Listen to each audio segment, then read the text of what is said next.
basketball fans? It's your boy Luke back for another Jock Market preview. We've gone on an absolute heater to start this show on our channel. Every single day, if you've bought one share of every player I've talked about, you would have profited on every single slate. And last night was no different. We had a few duds, two to be exact. Christian Wood and James Harden did not end up bringing us a profit, but oh boy, did our top end options really pull on through. So we'll hop into our best buys from yesterday. First off was Cole Anthony, who ended up as the second ranked player on the slate. He was just $6.15 a share and ended up profiting us $13.85 a share, which is absolutely ridiculous.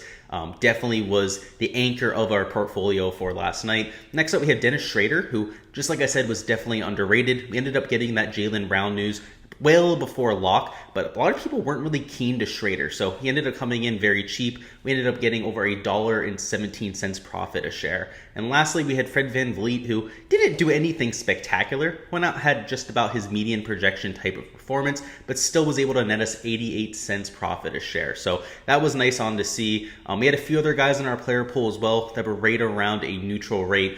Christian Wood lost us, I believe, like $1 total on our 5 or 6 shares. The only significant loss was James Harden. We ended up losing about $20 on our shares of him. A lot of that came down to game script. The Nets looked completely outmatched without Kevin Durant, showing just how important KD is to that offense. And overall, I was not expecting that news to come out. Again, I was projecting Kevin Durant to be in, and I honestly think he would have played better with KD in the lineup. They would have been more effective, would have been a much closer game. But we're on to next slate anyways. So what we'll do here is we have a 3-game slate for tonight. So we're going to go through my top 6 options to target during the IPO phase as always. These guys are going to be in good injury situations or just good matchups based on the efficiency stats that we have to our advantage. So with only 62 players on the Jock Market IPO, we're going to have to be a little bit more judicious than normal with taking our picks, particularly with some of our value plays. There's a lot of people listed that, quite frankly, we usually don't see on the Jock Market. So a lot of people that I'm not even going to be considering for tonight. But first off, at the bottom of the board, I think Malik Monk is definitely somebody who could be a good value spot for tonight. He comes in at number 34 in the pre-ranking, but I have him as a much higher projection, closer to 25 fantasy points. That 7-point jump is enough to make him a great value on the slate. Essentially, if all the guys on the bottom of the board, you're looking at a projection between 10 and about 18 fantasy points. Those are all the guys that are going to score you about $1 return a share, the guys that you definitely want to avoid. The thing is, when you get up to about 24, 25 fantasy points, you're returning $4 or even $5 a share. So it's a glaring difference between 1 or even 2 3-pointers that end up falling in your return for tonight. So for me, guys like Malik Monk that can definitely get hot with their shooting. He tends to play a lot more minutes when his shot's falling as well. Frank Vogel will give him a little bit more run. Those are the guys that I love targeting here because when he gets hot, he's going to get upwards of 25 to even 30 fantasy points, and I expect him to go for extremely cheap tonight. I have a target price on him at $3.30, but to be quite frank with you, I expect him to go for closer to $2.40 or even $2.50. Anything higher than that, I'd be slightly disappointed, but I would be willing to spend up to $3.30. Somebody who grades out very similarly for me tomorrow is going to be Jordan Clarkson of the Jazz. He's somebody who's coming off the bench just like somebody like Malik Monk, and whenever he gets hot with his shot, he has everything falling. Whether it's a 3-point shot, he's a great slasher as well. He tends to earn more minutes just like Monk when he ends up having that falling as well. So for me, you can see they started at 33 and 34 respectively in the pre-ranking, and now I have them at 23 and 24 respectively in the pre-ranking. Both grading out is almost a carbon copy of each other. So same story with the price tag there. I expect him to go for closer to $2.50, particularly because he's not starting tonight, but is somebody I'd be willing to slightly overpay for because I really like the spot against the 76ers. Next up, we have Will Barton. Will Barton's a little bit overlooked on this Denver team. I mean, obviously Jokic is the clear number one there, the alpha male, who everyone's going to write about after almost every single game. But Will Barton is the unsung hero that's going out averaging 19 real points per game. This is a scorer, somebody who, just like a Clarkson or a Monk, can get really hot with that 3-point shot, and when he does, can put up some nuclear fantasy performances. So for me, the Spurs are definitely a soft matchup, a lot softer than what they've seen over the last week or so in terms of the Denver Nuggets schedule. So for me, Jokic might see a little bit of a rest tonight, particularly if they're winning by a bunch of points, and Barton could be the one to go ahead and take that load. He's not afraid at all to go ahead and take that number one scoring role.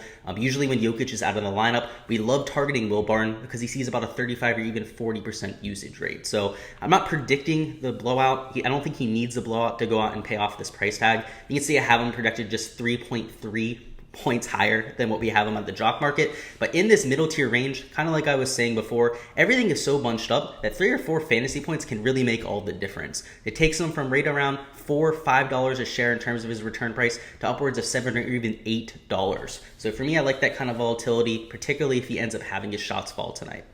Next up, we have D'Anthony Melton.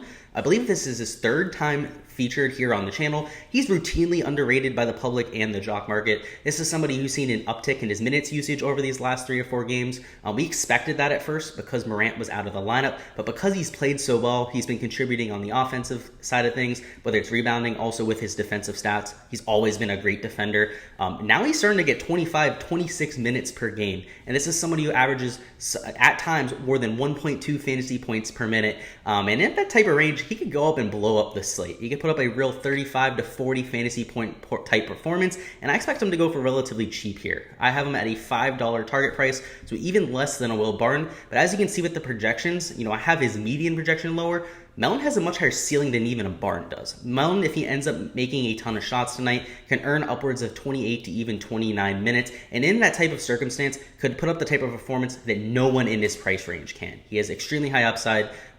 We've always known about that points per minute upside with D'Anthony Melton. It's always been about the minutes, and what's so encouraging, like I just said, is the minutes have gone up gradually over these last 4 games. It's been about a minute per game, upwards of 25 minutes last game. If that trend continues going forward, he's going to be an absolute fantasy goldmine, particularly when he's getting projected at just 24 fantasy points like he is currently. The kicker here, what really makes him one of my favorite plays for tonight, was the matchup against the Lakers. The Lakers run with a ton of pace. They're also one of the worst teams in the NBA in terms of their efficiency on the defensive end. If they are stout at any part of their defense, it is inside. Obviously with Anthony Davis, Dwight Howard out there, DeAndre Jordan as well, those guys can definitely put up a ton of blocks. Melton's not going to have to deal with that. He's playing on the outside. He's more of a wing defender, 3-and-D type of player. That is the perfect archetype in a high-paced game against the Lakers. Next up, we have Tobias Harris coming in at number 13. The matchup against the Jazz is far from ideal. I think that's why we see him projected at just 32 fantasy points. But he's somebody who's not going to have to deal with Rudy Gobert's defense. I do think that Joel Embiid is going to struggle mightily tonight. Rudy Gobert, just an absolute freak of nature on the defensive side of things. But Tobias Harris, who's able to get that mid-range jump shot, that three-pointer falling. He could slash from time to time, but he's not going to be dealing with Rudy Gobert in his face. So I think that he's going to be relied on a little bit more as a scorer tonight. So I have him projected closer to 36 fantasy points with a true 45 plus point ceiling. A target price for him would be $8.50. It's definitely going to cost you a lot more as we start to get towards the top of the board, particularly on these 3-game slates. Guys are going to go for more than you expect them to. So if I was going to give you one piece of advice for creating your portfolio for tonight, it would be to focus on that mid-tier to maybe lower value tier level of players, just because these top-end guys are going to go for a little bit more than they should. So for me, as long as he's not going for more than $8.50, I will be a buyer. But on these short slates, you never really know what ends up happening with that pricing. And now finally, Russell Westbrook at number 1. He comes in as the 7th ranked player in the pre-ranking. I have him closer to number 5. This is somebody who has a great matchup against the Grizzlies.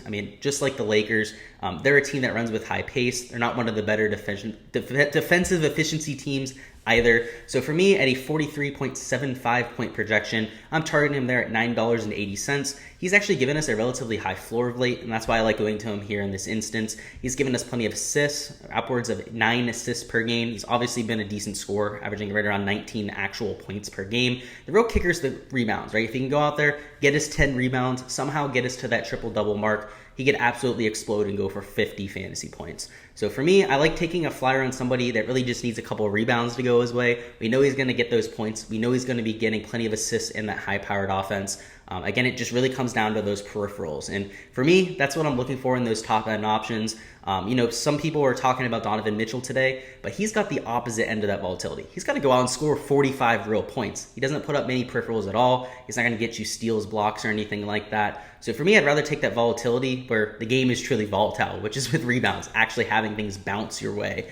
It's a saying at times, but it's literally true in this instance. That's all I've got for the preview tonight. Go ahead and let me know down in the comments who you guys are targeting as your blue chip option tonight. Maybe it's a Russell Westbrook. Maybe it's somebody like a Tobias Harris. Harris, or somebody I wasn't even considering, but who are you investing a whole lot in for tonight? And as always, really appreciate you guys stopping by and enjoying the content. If you guys have any questions related to the jock market, do not be afraid at all to go ahead and put them down in the chat. We're going to have even more content coming throughout the week. The live streams that I mentioned coming as well. First one tentatively scheduled for tomorrow, so keep an eye out for that. I will be mentioning it during the preview if we're going to go ahead and do that. But good luck with all of your bidding tonight, guys, and let's get this cash.